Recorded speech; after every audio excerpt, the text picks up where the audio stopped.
Well, welcome back to the Canadian Virtual Recruiters Conference. My name is Marc Belaiche. I'm president of TorontoJobs.ca. I'll be moderating the panel for the next half hour or so. If you have any questions, you're welcome to put them in the chat, whether it's in the event or in the stage chat, and I can moderate them. Got a great panel, a great group of experienced recruiters, and I'm going to introduce them one at a time, talk a little bit about your background, and I thank you in advance for being on here. So I'll start clockwise on my screen is Isaias Igreja, is National Director, Talent Acquisition at Sobeys. Thanks very much for being on here, Isaias. This is the second time that we've seen each other. We haven't seen each other in a couple of years when you spoke at one of our live live recruiters conferences before the pandemic. But for those that don't know you, perhaps you can introduce yourself and talk a little bit about your responsibilities. Sure, Marc. Thank you. So I'm the National Director at Sobeys for Talent Acquisition, and that includes looking at our hires from coast to coast through our corporate structures, our distribution structures, and our retail environments as well. I've been there now for 11 years, or coming up on 11 years, and I've been in recruitment since '99. So I joke around that I started recruitment in the last century, which is pretty fun. That's it. All right. And next up on my screen is Diane, Blanchard, Talent Acquisition Specialist at Valu. Thanks very much, Diane, for being here. And same thing, if you can just introduce yourself a little bit about your background. Sure. Yeah. Thank you, Marc. So my career in recruiting extends back for 10 years now. I started as an agency recruiter with Randstad, which was a high volume environment, working primarily on administrative positions in finance. I moved on from there to work for another agency. And at that time, they specialized in engineering positions, IT, and supply chain.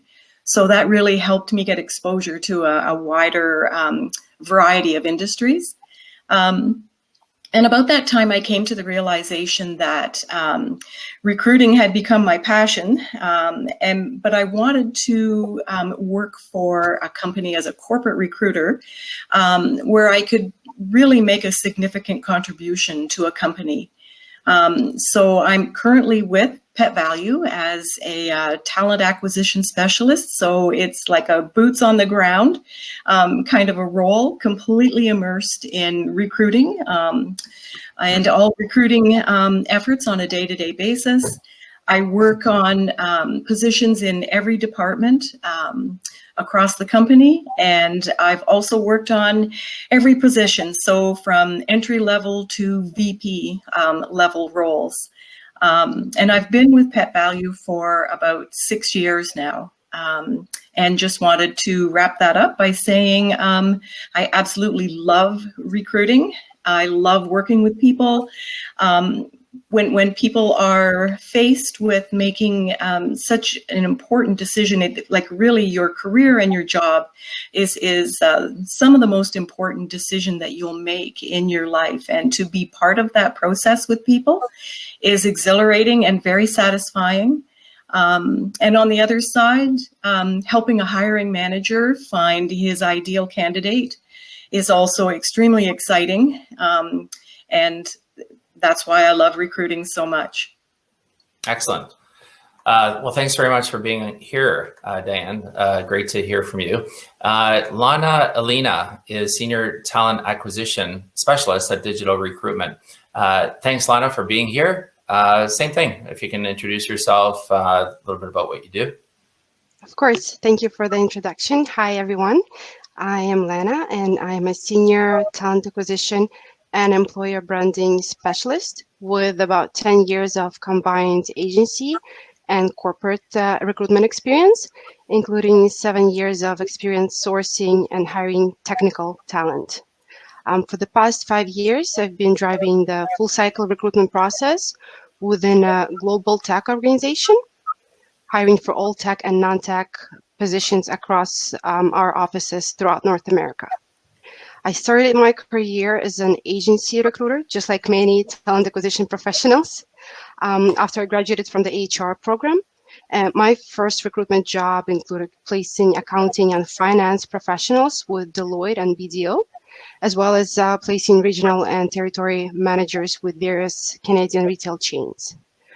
Over the last 10 years, throughout my career, I've recruited for IBM, HP Canada, Capgemini, WSIB, TD, RBC, Sun Life, Ericsson, and other major employers in Canada and US. That's the gist of it.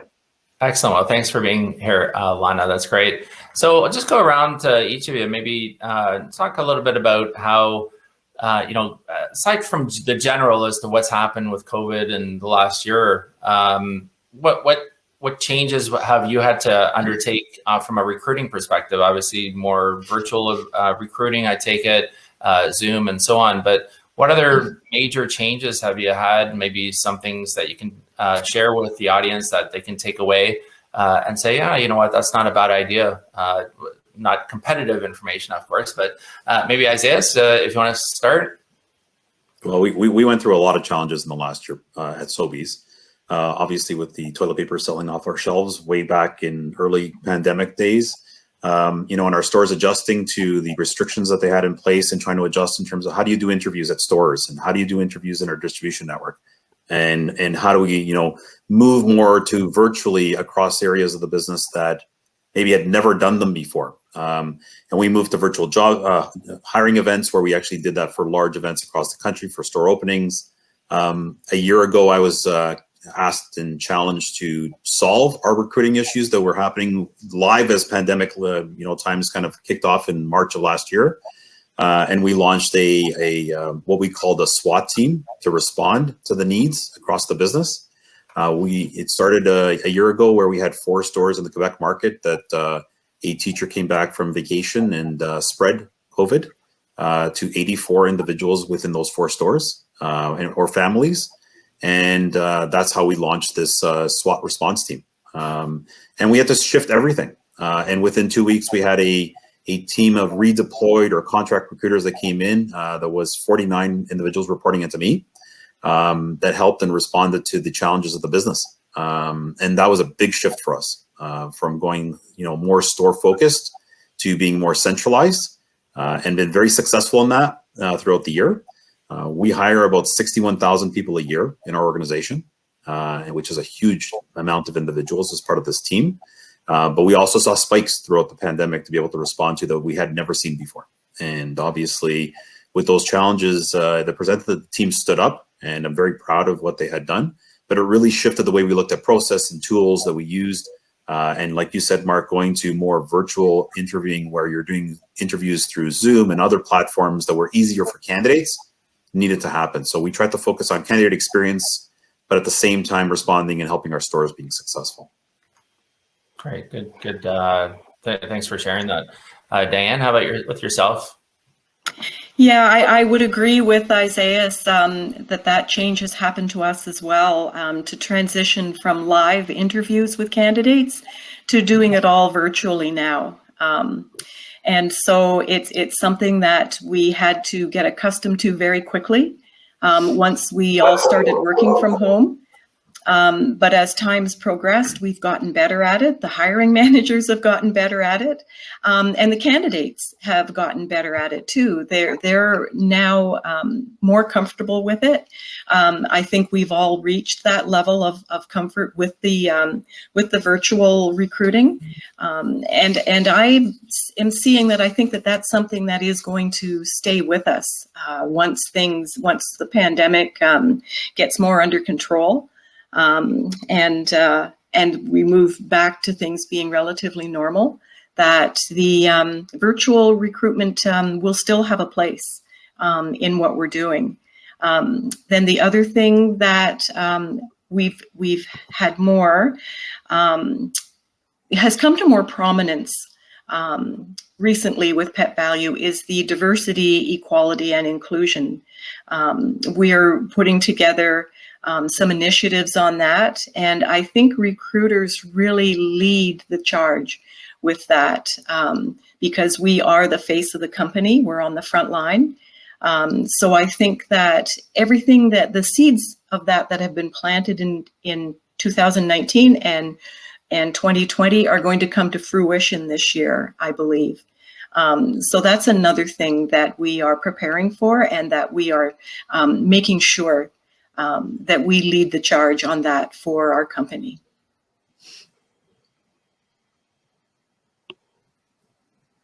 Marc, I think you're on mute.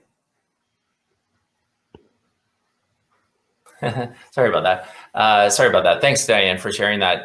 Lana, with diversity, equity, inclusion that Diane just talked about, what changes have you seen as a result of, kind of over the last year, the changes that have happened? In terms of diversity and inclusion, or overall for our company? Well, both, but due to COVID? Yeah, both. But I mean, just following from Diane's comments about D&I. So in terms of D&I, based on what I've seen in the last, I would say at least 8 months, it will become a priority for more organizations who want to compete for top talent, especially since a lot of employers are now expanding their talent pool from state or province-wide to nationwide. And in terms of the overall diversity and inclusion, I would say that it has a major impact on specifically HR department, especially recruiters, because we now have to, first of all, understand diversity and inclusion. I feel that we're responsible for also educating our hiring managers and any other decision makers when it comes to hiring, educating them on the new norm, the trends, the practices, the expectations, and also implementing D&I strategies, aligning them with business goals, and at the same time making sure that the recruitment strategy is in place and is aligned with D&I. Excellent. So if you're just joining, my name is Marc Belaiche. I'm president of TorontoJobs.ca. I'm joined by Diane Blanchet, talent acquisition specialist at Valu. Isaias Igreja is national director, talent acquisition at Sobeys, and Lana Ilyina is senior talent acquisition specialist, digital recruitment. So Isaias, let me put you maybe a little bit on the spot, but just I'm curious to hear what your thought is on, there's a struggle between now diversity inclusion on one side, and you got hiring the best people on the other side. So how do you weigh that? Like, what are your feelings on that? Because they're both important, of course, but how do you balance that right now? It's a great question, Marc. And I was actually going to ask Diane and Lana a similar question in terms of how do you align on what your diversity and inclusion strategy when you've got 100 people in your organization that potentially think that they are experts in D&I when they really aren't. And I think that's the biggest struggle that I'm seeing in the industry. The D&I role right now, and I have a little bit of a slant on this because my wife is in that industry and has been in that for over 10 years. And she's a SME and talks to the senior executives in organizations. But the challenges are that I think a lot of organizations run on the D&I sprint because they think they know what they're doing from a D&I perspective. So Marc, your question is valid, because how do you look at the struggle and what it really should be? We've gone through that journey now for over 5 years here at our organization in building that. And I am working with D&I individuals internally and externally, consultants, to be able to find and mitigate bias within the recruitment process, and looking at every single step that a recruiter takes. And is there bias in that? Is there a bias from a recruiter perspective? Is there a bias from a hiring manager perspective? What is this candidate view from that candidate experience that I talked about earlier, in order to mitigate that out of the process? And your question around how do you hire the best candidates when you know you're trying to change the potential internal struggle on what your organization looks like? And most Canadian organizations, when you look at senior level organizations, it's still old white men who are running and making decisions. And the significant change is looking, how do you get more women into that, more people of color, more Indigenous individuals involved in that, more individuals of abilities, and being able to say, and changing the structure and the culture to be able to understand that, when we look at that we still are very slanted to one way. And if we look at this panel, obviously from a diversity perspective, what is our diversity in the thoughts that we're speaking and what we bring to the table? So as recruiters, we've got to challenge ourselves. It's looking inward to say, what is my bias? How do I make sure that I mitigate that throughout any parts of the process when I'm hiring individuals? And when I'm looking at being an impact to change in my organization, what can we do looking at data from obviously internal, but also from external in terms of what your attraction pool and where you're going to in the future. And I'm happy to say that we just actually had a new talent acquisition, diversity and inclusion attraction lead who's going to help us start doing that.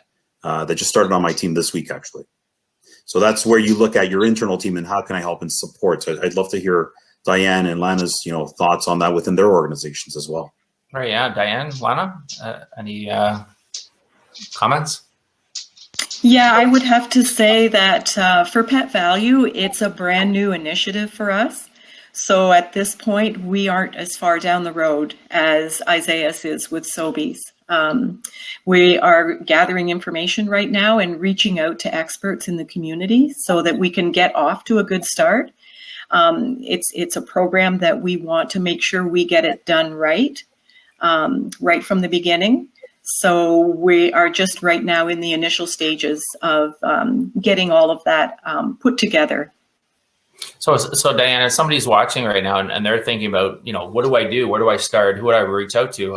Who are you reaching out to? Like, how are you connecting with these people?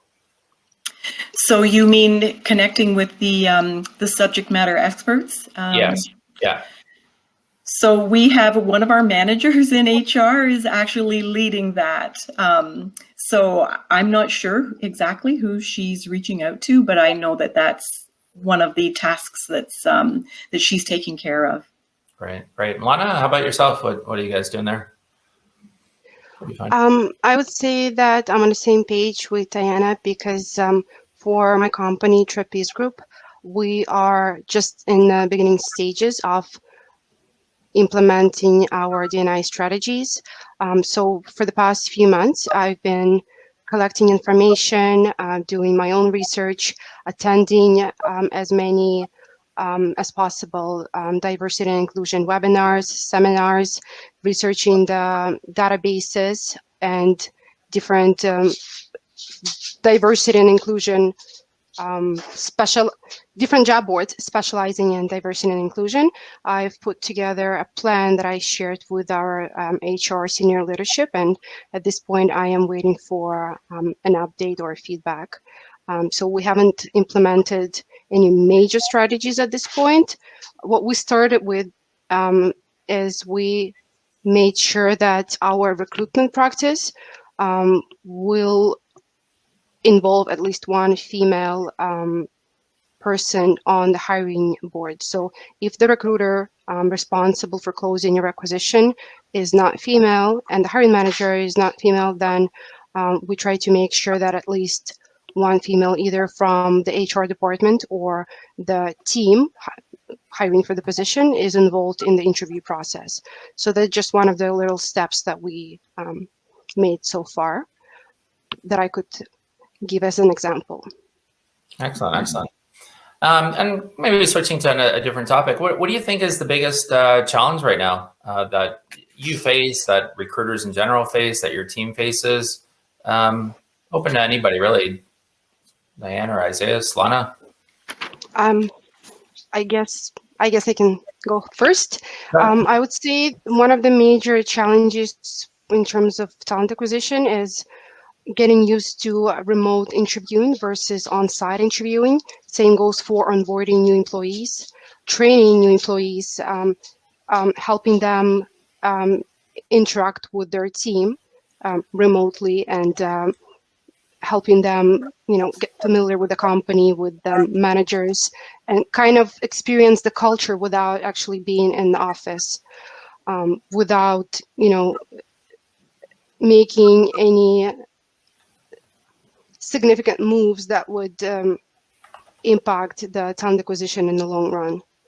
So not necessarily trying to make it much better, but we want to make sure that the experience that our candidates and hiring managers are getting is at least on the same level as it was before the pandemic. Excellent, yeah. Isaias or Diane, anything to add? I'll jump in quickly. Go Okay, thank you. I just wanted to agree with Lana and also add that what I'm noticing is that the interview process is getting longer. And I'm wondering if that ties in with it having gone on the virtual platform. Hiring managers want more interviews. They are bringing in other managers to interview. They seem to want to have 5 to 6 interviews with a candidate, whereas before 2 or 3 had been the norm. So I try to prepare my candidates up front to let them know that the hiring process is going to be 4 to 5 interviews. So the challenge as a recruiter is that for some positions, it's a really tight market for certain candidates in certain sectors, especially IT positions. There's a real demand for retail IT professionals. So I have to be very careful to encourage the hiring manager that we do need to keep the process as short as possible, but they seem to need that comfort level of just adding on another interview of someone else that they would like this person to interview with this candidate before they make a decision. So yeah, that is another challenge that I've encountered. Excellent. So we've been joined by Andrea Bronstein. Hi, everyone. Sorry for the technical issues I was having. I apologize, Marc. So that's all right. I know Alex was helping you out behind the scenes here, but National Recruiting Director at Capitale Financial Security. So we've got a few minutes left. So why don't you start, maybe talk a little bit about your organization, kind of roles that you're recruiting for, and a little bit about yourself. Certainly. So I've been recruiting for, I hate to admit, about 25 years or so, aging myself here. I initially started with a role as a recruiter for an agency, and then just progressed into the insurance sector. So I started working on the life and disability side. Then I went to the property and casualty side. Then I went to wealth management, and I ended up back at Capitale with on the disability side. So primarily what I'm looking for is sales representatives to come in who can work on commission. Our office is a little bit different than most, where when somebody comes into the insurance industry, normally, especially on the life or disability side, primarily what they're looking to do is to make as many sales as they can because they want to build on their commission. We actually work a little bit differently, Marc, in that we offer a stabilized income for our new hires for the first 4 years. So sort of that offsets, having a bad week here and there. But definitely, someone that is very driven, somebody that really enjoys, going out there and selling and meeting people, and has a lot of compassion for others. What we offer is a little bit different in the way of our structure, our culture. We actually have a deselection process. It's not one of those types of insurance companies where you come in and it's next. We avoid that at all costs because nobody wins.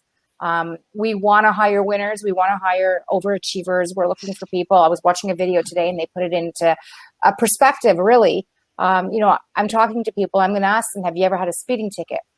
And if they say yes, that to me means that this person is driven. This person is rushing to get somewhere. And that's what we're looking for, people that are rushing to get somewhere.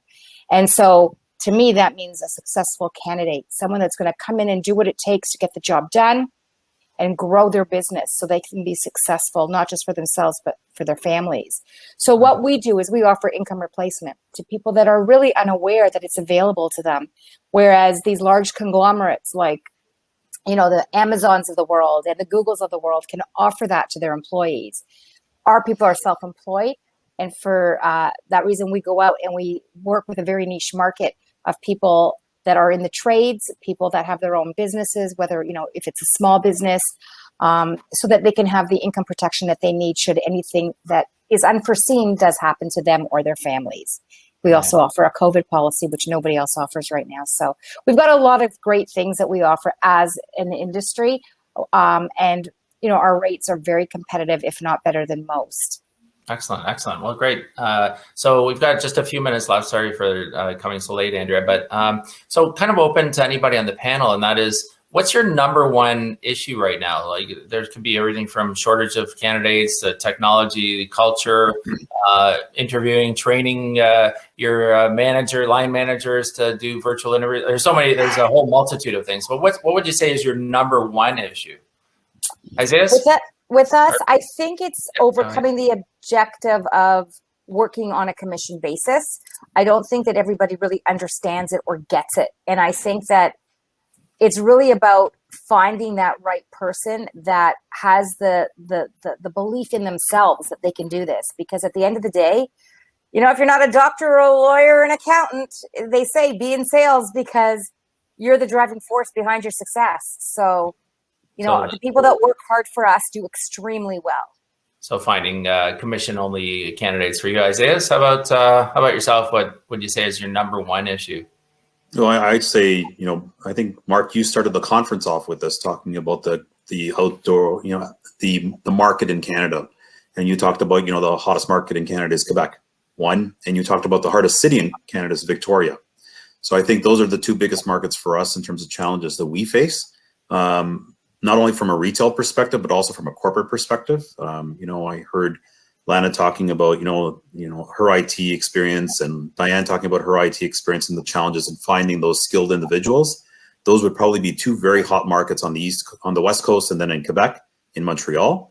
And the market moves fast. So Diane, when I heard you say that your managers are asking for 5 or 6 interviews, I'm shocked because candidates don't last that long in those markets at all. So I think those would probably be my biggest challenge, Marc, is how do you basically engage with candidates quick enough, keep the hiring manager satisfied in terms of the process moving quickly to their need, but at the same time focusing on the candidate to ensure that we don't lose them and give them a positive experience.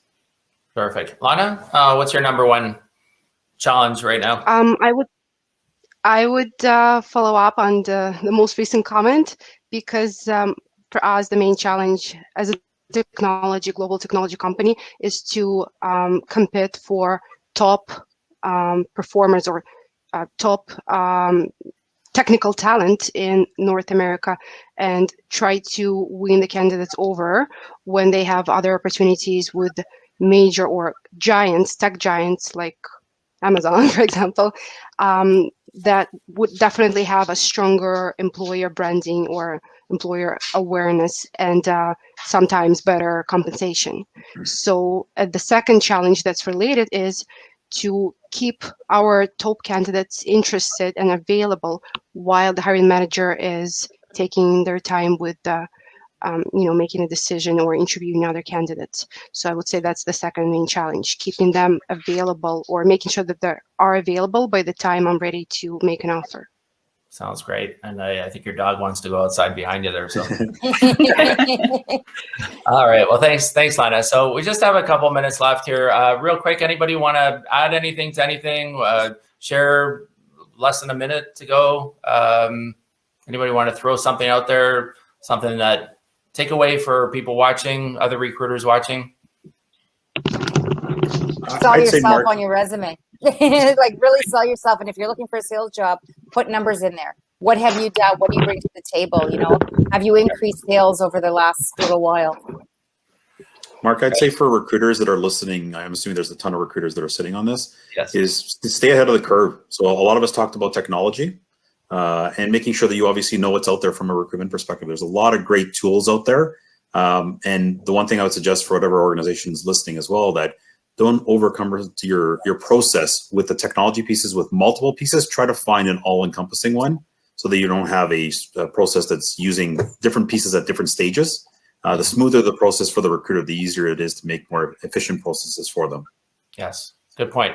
Okay, terrific. Well, thank you all for being on here on the panel. Really appreciate your time. As I had mentioned before, Andrea, you weren't on, but if you have to go, that's great. I just have some wrap-up comments. If you want to stay, we can chat a little bit afterwards. But I want to thank everybody for coming to the Canadian Virtual Recruiters Conference. Today's event is presented by TorontoJobs.ca and sponsored by Payroll Funding Canada and powered by Event Logic with a K.ca. Again, my name is Marc Belaiche, president of TorontoJobs.ca. The panel, Andrea Bronstein, National Recruiting Director at Capitale Financial Security, Diane Blanchet, Talent Acquisition Specialist at Valu, Isaias Igreja, National Director, Talent Acquisition at Sobeys, and Ilyina, Senior Talent Acquisition Specialist, Digital Recruitment. TorontoJobs.ca, if you're looking to fill any positions, you can post the jobs on our job board. You can search our resume database, email sales@TorontoJobs.ca for more information. Payroll Funding Canada offers the most cost-effective rates in the market with the dependability, reliability, and personal service you'd expect from a major bank. Payroll Funding Canada allows you and your staffing company to focus on what you do best and grow your business. EventLogic.ca, if there's an event that you'd like to have done, please visit the website. For example, if you'd like to do a virtual job fair, for example, EventLogic.ca can put something like that together. And if you would like to have your organization and services highlighted, we have speaker, sponsor, and exhibitor options available. Again, reach out to EventLogic.ca. And I just want to promo some of the upcoming events that we have going on. So I'm just going to put them in the event chat on the right-hand side. So if you hit event chat, you'll see it. All the upcoming events are listed at the link that I've just posted. And we have the Canadian Virtual Bilingual Career Fair that happens Thursday, April 15th. On Tuesday, April 20th is the Canadian Virtual HR Conference. Monday, April 26th is the Canadian Virtual Recruiters Panel. So much like today, but just shortened down, more geared towards job seekers. The Canadian Virtual Career Fair happens on Wednesday, April 28th as well. And sponsor and exhibitor options available for all those events. And I've put the website on there as well. And we have a lot of great social media, so you can reach out on all those different ones. I'm just going to put the links on here. You're welcome to join. There's a Twitter account, there's a LinkedIn account, and I'm going to share with you the Recruiters Unite in Toronto LinkedIn group as well, which is a great group, a lot of great networking of recruiters within there. And there's lots of great videos on our TorontoJobs.ca and our Toronto Recruiters YouTube channels. Lots of great videos, lots of panels, and our Recruiters Unite in Toronto group on LinkedIn that you may want to join as well. So you can connect with me on LinkedIn. I am putting my information on the chat as well. And let us know how you like the event. We'll send you a survey within the next 24 hours. Let us know. It helps us find the right speakers, the right topics that you're interested in, what you liked, what you didn't like about today. I want to thank all the speakers that were on today. Also the team. There's a lot of people behind the scenes: Alex, Rachel, Sandra, Sarah, Carla, Ann, and many more. I want to thank everybody on the team. And we do tack on another 10 minutes at the end of this event, so you can still have some time to network, maybe check out the expo area if you haven't already. And I want to thank you all for being on here, the panelists, and thank you for everyone for watching. Have a great day. Let's all stay safe, and hopefully those vaccines keep rolling out and we can get back to normal in short order. So again, thanks very much, and have a great day and stay safe.